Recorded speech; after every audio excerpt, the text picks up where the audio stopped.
morning, everyone. Let's begin with a simple truth. Leadership is not a title. It's a choice.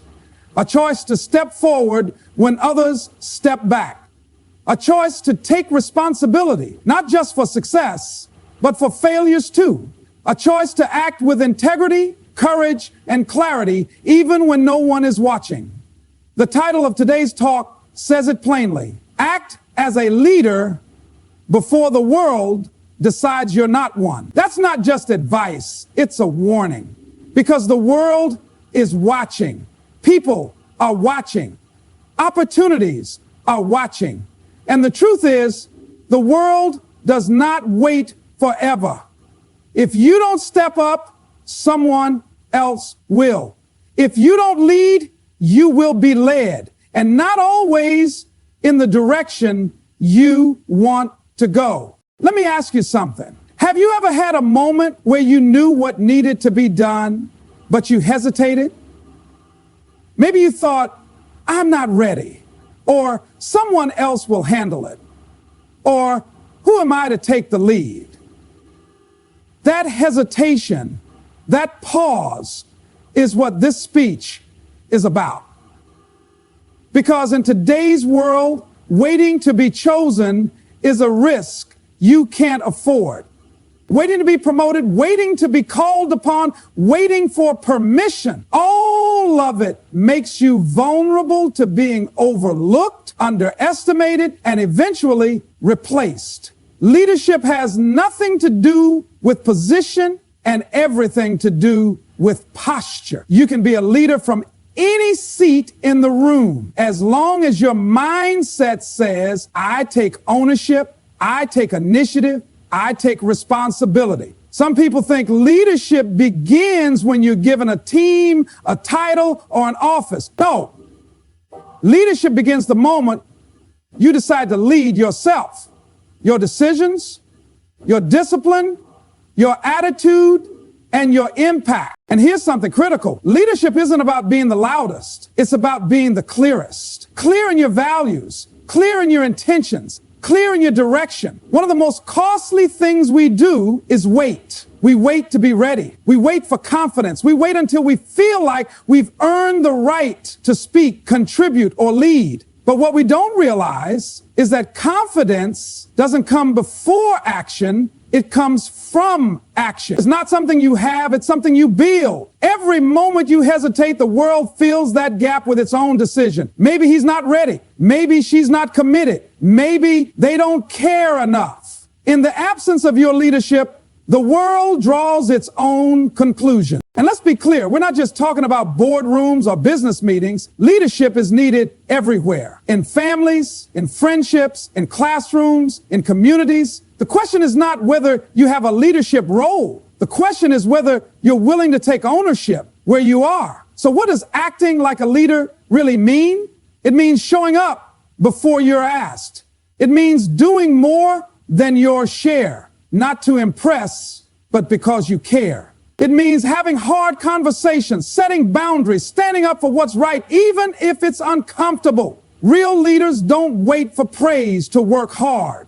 They don't need a spotlight to take initiative. They're driven by purpose, not by applause. It also means being okay with being misunderstood sometimes. Every leader has to walk through criticism, doubt, and rejection. If you wait for universal approval before you lead, you'll be waiting forever. So many people want to be leaders, but don't want to do the hard things that come with it. They want the recognition, not the responsibility. But the world doesn't follow potential, it follows proof. You don't get to claim the identity of a leader if you're not willing to act like one consistently. So how do you start? Lead yourself. Wake up with discipline. Show up on time. Keep your word. Start with the small things. They're not small. Take ownership of outcomes. Stop blaming. Start building. If something's broken, don't just complain. Fix it, or at least offer a solution. Serve others. Leadership is not about control. It's about contribution. The best leaders elevate the people around them. Stay consistent. Greatness isn't built on bursts of effort. It's built on daily decisions, daily effort, daily accountability. Speak with intention. Don't fill the air with noise. Speak when it matters and make your words count. And let me leave you with this. Someone out there right now is getting ready to step into the role you're hesitating to claim. They're not smarter than you. They're not better than you, but they made the decision to act, and the world notice.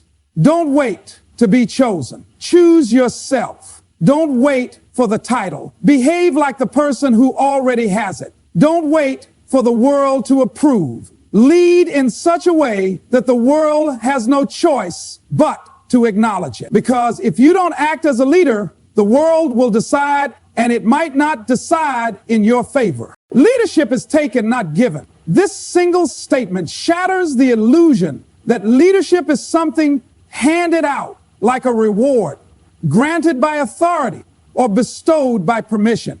It's not. Leadership is claimed with action, responsibility, and intent. It's a role you step into, not a badge someone pins on you. And the moment you realize this is the moment you stop waiting and start leading. Far too often, people wait for a title to lead. They wait to be promoted, selected, recognized, but in the real world, titles follow leadership, not the other way around. The people who rise aren't always the most qualified, the most talented, or even the most experienced. They are often the ones who decided to take initiative when it wasn't expected, to step forward when others hesitated, and to own results when others pointed fingers. Taking leadership means stepping into responsibility before it's comfortable. It means acting without the comfort of a guaranteed outcome or external validation. If you're waiting to be called a leader before you behave like one, you've already missed the moment. The real leaders are already in motion, making decisions, solving problems, bringing clarity, and pushing forward even when it's messy and uncertain. Think about the people you naturally respect as leaders. What do they have in common? It's not just their titles or their accolades. It's how they show up. It's the way they take ownership. It's the way they speak with intent, act with purpose, and carry themselves with a sense of accountability. None of that requires permission. It only requires the will to act. This mindset separates people who create impact from those who get stuck waiting for someone else to lead the way. In every room, in every organization, there are people who see what needs to be done, but only a few decide to act. That's the difference. That's what taking leadership looks like. It's the person who says, let's fix this, instead of, that's not my job. It's the one who volunteers to go first, takes the hit when something fails, and keeps going when others stop. Waiting to be appointed, to be invited, to be approved, that's not leadership. That's hesitation dressed as humility, and it costs more than you realize. While you're hesitating, someone else is practicing courage. While you're holding back, someone else is stepping in, and slowly but surely, the world starts to recognize them, not you, as the one who leads. Leaders don't emerge because someone handed them power. They emerge because they saw a gap and chose to fill it. They saw a need and chose to meet it. They saw a problem and chose to solve it. And often they do this quietly at first, without reward or recognition. But eventually the world notices, because real leadership creates movement, and movement is hard to ignore. There's something magnetic about people who own their space without needing permission. They don't wait to be noticed. They don't ask, am I allowed? They ask, what needs to happen? And then they do it. That's how leaders take ground. That's how they create trust. That's how they build momentum, not with noise, but with responsibility and results. Leadership at its core is a decision, not a one-time decision, but a daily one. Every day, you either choose to lead or you choose to wait. And the world keeps turning either way. The world isn't holding its breath, waiting to see if you'll step up. It moves with or without you. The people who understand this stop hoping for approval and start building credibility. They stop chasing position and start delivering value. That's what makes them leaders, not the title, not the salary, not the spotlight. The truth is, you can be given a position and still not be a leader. And you can be in the background and still lead powerfully.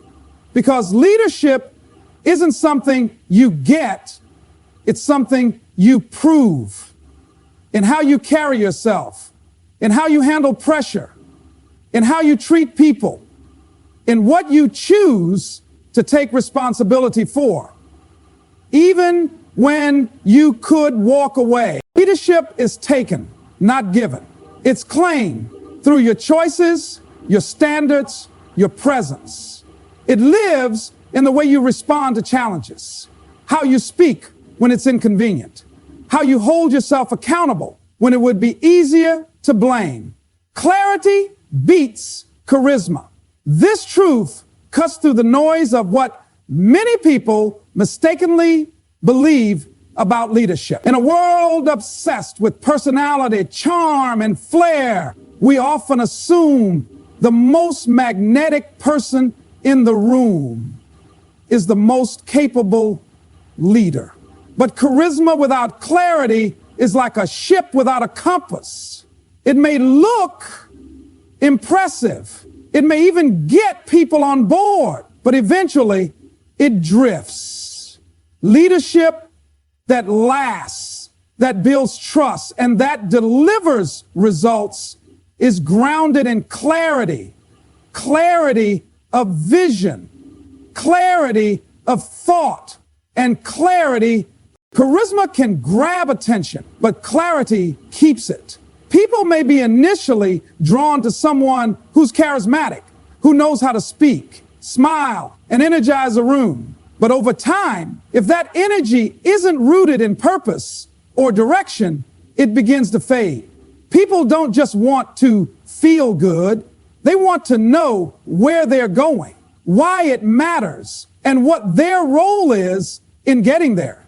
That's what clarity provides. It creates alignment. It reduces confusion. It cuts through uncertainty like a blade through fog. A clear leader communicates without spinning. They say what they mean and mean what they say. They don't rely on fancy words to inspire. They rely on honest, focused direction. When a clear leader speaks, people understand. When they decide, people see the reasoning. When they act, people trust the intent. Charisma might entertain, but clarity empowers. In uncertain times, clarity becomes even more valuable. When everything feels shaky, people don't need hype. They need steady. They need someone who can make sense of the chaos, who can strip away the noise and point to what matters most. That's the leader people follow. Not the one who talks the loudest, but the one who makes the most sense. Not the one who gets everyone excited,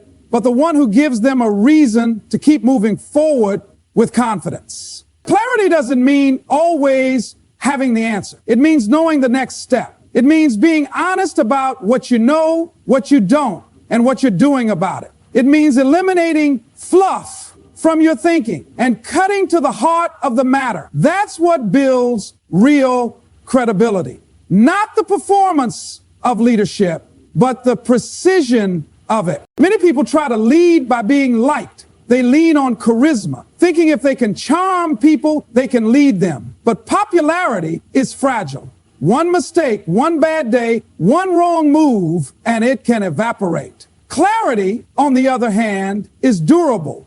It's not about mood. It's about message. It's not about popularity. It's about purpose. When your team, your peers, or your community can see where you're going and why, they will rally behind you. Not because you made them feel good in the moment, but because you gave them something solid to stand on. This applies not just in professional settings, but in life. Whether you're leading a team, a family, or even just yourself, clarity will take you further than charisma ever will. Charisma might open a door, but clarity is what gets you through it and keeps you from getting lost on the other side. You don't have to be the most magnetic person in the room to lead well. You just have to be clear. Clear about your principles. Clear about your direction. Clear about your expectations. That's what gives people confidence when they know what you stand for, what you're working toward, and what you won't tolerate. They can align, they can contribute, they can trust. In the absence of clarity, people fill in the blanks, and they don't always fill them kindly. If your team doesn't understand your decisions, they'll assume incompetence. If your message is muddy, they'll create their own narrative. If your actions are inconsistent, they'll question your motives. But when you're clear, people don't have to guess. They don't have to doubt. They can move forward knowing what's expected, what matters, and what success looks like. Clarity isn't just about communication. It's about structure. It's about how you run meetings, how you give feedback, how you define goals, and how you make decisions. Every leader leads a trail. The question is, does yours lead anywhere specific, or is it a loop of vague motivation and empty slogans? The best leaders are often not the loudest or the flashiest. They're the ones who speak clearly, act decisively, and think deeply. They don't waste time trying to impress. They focus on making progress. They know that energy without direction is wasted, that movement without meaning is chaos, and that charisma without clarity eventually collapses. Confidence is built through action, not waiting. This is the fundamental truth that challenges the common belief that confidence is something you must have before you start. Many people delay taking important steps in their lives because they don't feel confident enough yet.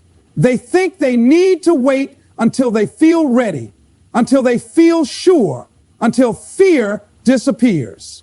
But confidence does not come from waiting. It comes from doing, from showing up, from taking the first step, from trying even when you're unsure.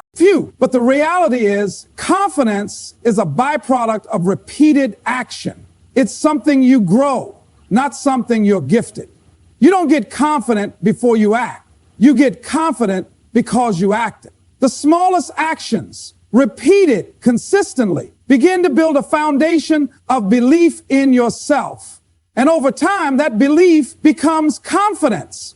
Not because you've never failed, but because you failed and kept going. Waiting for confidence is one of the greatest traps people fall into. It's the invisible delay tactic that keeps you stuck. You tell yourself, I'll start when I feel more sure, or I'll speak up when I'm not nervous, or I'll lead when I'm more experienced. But the truth is, those feelings of readiness never fully arrive until you've already started. Confidence grows in the doing. It grows when you step into uncomfortable spaces, face uncertainty, and prove to yourself, even in small ways, that you can handle more than you thought. People who are confident in their craft, their message, or their leadership didn't arrive there by waiting. They learned by doing. They stumbled, adjusted, improved, and kept moving. Each experience, each challenge, each decision added a layer of strength to their belief. Confidence is built like a muscle. It strengthens with repetition and effort, not with passive waiting. There's a false belief that acting without confidence is reckless, but it's the opposite. The courage to act before you're ready is what sharpens your edge. It's what separates those who grow from those who stay stuck. Every time you act in spite of self-doubt, you create a new reference point. Proof that you can handle discomfort, that you can figure things out, that you can move forward even without certainty. Those reference points become mental anchors that ground you in future situations. They say, I've done hard things before. I can do this too. Confidence also comes from competence, and competence comes from experience. You don't become good at speaking, leading, deciding, or solving problems by thinking about them. You become good by doing them. You make mistakes, learn lessons, refine your approach. Each iteration increases your skill, and with that skill comes confidence. You're not faking it, you've earned it. That's the kind of confidence that lasts, the kind that isn't shaken by criticism or failure, because it's rooted in real work. Another reason people wait for confidence is fear. Fear of judgment, failure, or rejection. But fear doesn't go away with time. It only gets quieter through movement. When you act, even with fear in your chest, you show yourself that fear doesn't control you. And each time you do, the fear loses a little more of its grip. Confidence grows in those moments, not in the absence of fear, but in the refusal to be ruled by it. You don't need to be confident to take the first step. You just need to be willing to try, willing to learn, willing to stumble in public, willing to begin. The first time you do something, it won't be perfect. It may not even be good, but it's necessary, because confidence doesn't come from perfection. It comes from progress. And progress only happens when you move. Waiting feels safe. Action feels risky. But in reality, waiting carries a greater risk. The risk of missed opportunities, of untapped potential, of slowly eroding belief in yourself. Action, even imperfect action, keeps you in motion. It keeps your spirit alive. It teaches you to trust your ability to navigate uncertainty. And in that trust, confidence takes root. Real confidence doesn't shout. It doesn't need to. It shows up quietly in how you walk into a room, how you handle pressure, how you respond when things go wrong. That kind of confidence is forged, not found, built step by step, choice by choice, through the consistent courage to act before you feel fully ready. The world follows consistency, not potential. No matter how talented, intelligent, or promising someone appears to be, it's their consistency that ultimately determines how much they influence, how far they go, and how long they last. Potential is exciting at first. It captures attention, sparks curiosity, and opens doors. But over time, the world stops watching what you could be and starts responding to what you actually do. It stops measuring your value by your intentions and starts measuring it by your execution. Everyone knows someone with potential. The person who seems to have all the gifts, all the traits, all the right ingredients for success. They speak well, think fast, dream big, but if they can't show up regularly, follow through on commitments, and deliver results, their potential remains just that, potential. Meanwhile, someone with less raw talent but more discipline and reliability begins to rise. The world rewards those who show up, not just those who could. Consistency builds trust. It tells people they can rely on you. It says you mean what you say and you do what you say you'll do. When you're consistent, people don't have to guess who you'll be tomorrow. They already know. That predictability becomes a strength, not a weakness. It sets a foundation that others can build on. Leaders who are consistent earn respect not through grand gestures, but through small, repeated actions done well over time. Potential is often loud in the beginning. It demands attention, but consistency is quiet and patient. It builds brick by brick, day after day. And in the long run, the person who builds quietly will outlast the one who tries to impress loudly. It's easy to show up when things are exciting, when motivation is high, or when there's applause. But consistency is measured by what you do when no one's watching, when energy is low, when it's inconvenient and boring. That's where real leadership is forged. People don't follow talent alone. They follow those who consistently deliver value. A leader who is steady in pressure, clear in their message, and committed in their actions becomes someone others want to follow. because it feels safe. It feels strong. There's direction and rhythm. There's momentum. Talent might attract attention, but consistency earns loyalty. The problem with relying on potential is that it can become an excuse. People think because they can do great things, they don't need to prove it yet. They assume time is on their side, that recognition will eventually come, that their gifts will somehow carry them forward. But talent without consistency is like an engine without fuel. It doesn't matter how powerful it is if it doesn't run. The world is full of brilliant people who never built anything because they lack the discipline to follow through. Consistency beats talent when talent doesn't show up. It's a quiet force, and over time, it becomes undeniable. The person who writes every day becomes a writer. The one who practices their craft each morning becomes a master. The leader who checks in consistently with their team builds real influence. There's power in repetition, in reliability, in showing up even when you don't feel like it. That's where transformation happens. Not in bursts, but in steady motion. People may admire potential, but they commit to consistency. That's true in every area of life. In business, relationships, personal growth. It's not about how gifted you are at the start. It's about how steady you are in the journey. You don't need to be extraordinary every day. You just need to be dependable.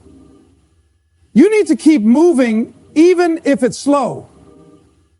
You need to do what matters most, especially on the days you don't want to, because those are the days that define you. The world will forget your potential if you don't do something with it. No one stays impressed by promises. What earns trust, respect, and results is the pattern of your actions. When people see that you're the kind of person who follows through, who keeps going, who stays the course, they begin to believe in you, not because of what you might become, but because of what you consistently prove you are. Consistency is not glamorous, but it's powerful. It doesn't need hype to be effective. It builds a legacy while others are still seeking attention. It compounds quietly, turning effort into excellence. And in time, it separates those who merely start from those who finish. Lead yourself first. The rest will follow. Leadership doesn't start with directing others, giving instructions, or taking the spotlight. It starts in the mirror. If you can't lead yourself, you have no foundation to lead anyone else. Self-leadership is the root of all influence. It's how you show the world that your actions align with your words. Your standards match your expectations, and your choices are guided by something deeper than convenience or emotion. The most credible leaders are not those who demand discipline from others while living without it themselves. They're the ones who practice what they preach. They don't need to announce their values, they live them. They make decisions based on principle, not pressure. They control their emotions instead of being controlled by them. They set boundaries, manage their time, and take ownership of their growth. These small personal choices send a louder message than any motivational speech ever could. Leadership starts long before anyone is watching. It's the way you handle the quiet moments, the early mornings, the hard choices, the things no one applauds. It's how you talk to yourself when things go wrong. It's how you bounce back after failure. It's how you act when you know there's no credit coming. These are the habits that shape your inner authority. And inner authority is the core of real leadership. You can't fake it. You can't outsource it. You either have it or you don't. And the only way to get it is to earn it through discipline and self-respect. People don't follow titles. They follow standards. And the first set of standards anyone sees from you are the ones you live by. If you ask for excellence, but settle for excuses in your own life, people notice. If you expect initiative, but wait for instructions yourself, people notice. If you talk about growth, but avoid discomfort, people notice. You lead by example, whether you realize it or not. The way you lead yourself becomes permission or protection for others. It either raises the bar or weakens it.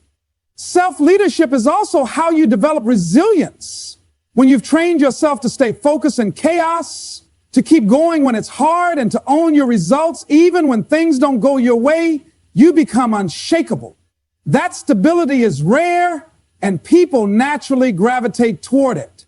No one wants to follow someone who is emotionally volatile, easily thrown off course, or reactive. They want to follow someone who can stand steady, especially when the environment isn't. Leading yourself means holding yourself to a higher standard, even when no one else does. It means doing the work when it's not required, saying no when it's easier to say yes, and pursuing excellence when average would be enough. These private decisions become your public credibility. They become the invisible weight behind your words. You don't need to convince people. They can feel it. They trust you, not because you're perfect, but because you're responsible. You've earned the right to lead because you've shown you can lead the hardest person first, yourself.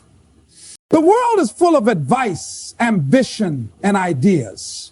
But what separates leaders is execution. And execution starts internally. You can have all the knowledge, all the strategy, and all the tools, but if you can't lead yourself to take consistent, disciplined action, none of it matters. You become another voice in the crowd, saying the right things, but not leaving them.